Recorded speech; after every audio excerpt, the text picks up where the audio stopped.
Roger Mullen. Madam Deputy Speaker, many congratulations from the Scottish benches at your election. In February 1974, I first stood for this Parliament. It's been a rather long campaign, but here I am, representing that wonderful constituency of Kirkcaldy and Cowdenbeath. At the 2010 election, former Prime Minister Gordon Brown had a majority of 23,000. I stand here today with a majority of some 10,000. An indication surely of a desire for change, not just in my constituency, but this has been mirrored the length and breadth of Scotland about the need for change. Hear, hear. It's fitting in these occasions, of course, to recognise the work of the previous Member of Parliament. Gordon Brown was a giant in Labour Party politics and in British politics. He went on to become Chancellor of the Exchequer and of Prime Minister, a very distinguished career which I pay tribute to.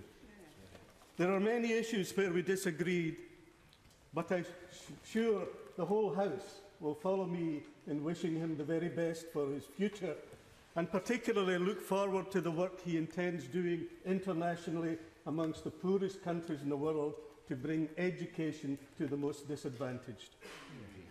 Kirkcaldy and Cowdenbeath is a constituency of many parts. Some of our communities, including Cowdenbeath, Lochgelly, Kelty, Lochore, Ballingry, Crosshill and the delightful Lumfinnums, were hewn out of the very mines of the Scottish coalfields. That mining industry may have gone, but the strength of the community built by those miners is still there, although for the last 30 years or more they have been suffering from political and economic neglect, such that I will have to begin to do my very best to address. In other parts of the constituency, from Dysart, you can meander down the coast through Kirkcaldy, Kinghorn, Aberdour and to the more modern Dalgety Bay, and gaze across the River Forth to Edinburgh. This is the coastal stretch that was a favourite of Adam Smith, that much misquoted father of economics. He would often walk this way and contemplate the great philosophical questions of the day. And as he did so, he would look at the impressive European trading ships that would sail up and down the Forth, providing that strong economic and social link to the many great nations of the continent. Standing on the shores of Scotland, he saw the importance of international trade and of a European outlook. His perspective then, in the 18th century, challenges us all today to be just as outward-looking and imaginative as he was in his time. He knew too there was no centre of internationalism.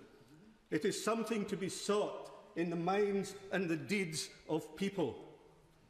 Whether you live in a great city or a great land, or in a small seaside town on the northern shores of Scotland, you can be international. He knew too of problems, and as I look across at these benches, I see many problems.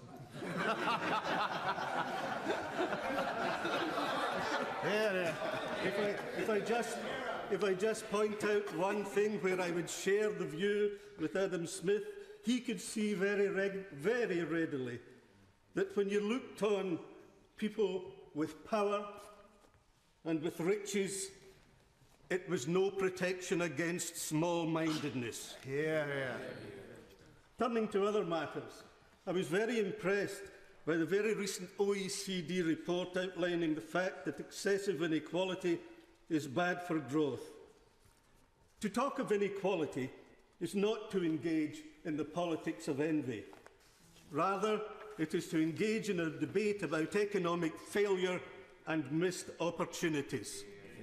To finish with a quote from Adam Smith: "No society can surely be flourishing and happy of which the greater part of the members are poor and miserable." Here. Kevin Hollenrick. Madam Deputy Speaker, congratulations on your election. My honourable friend, I speak to you as one of the problems from the other side of the House. Congratulations on a fine opening speech.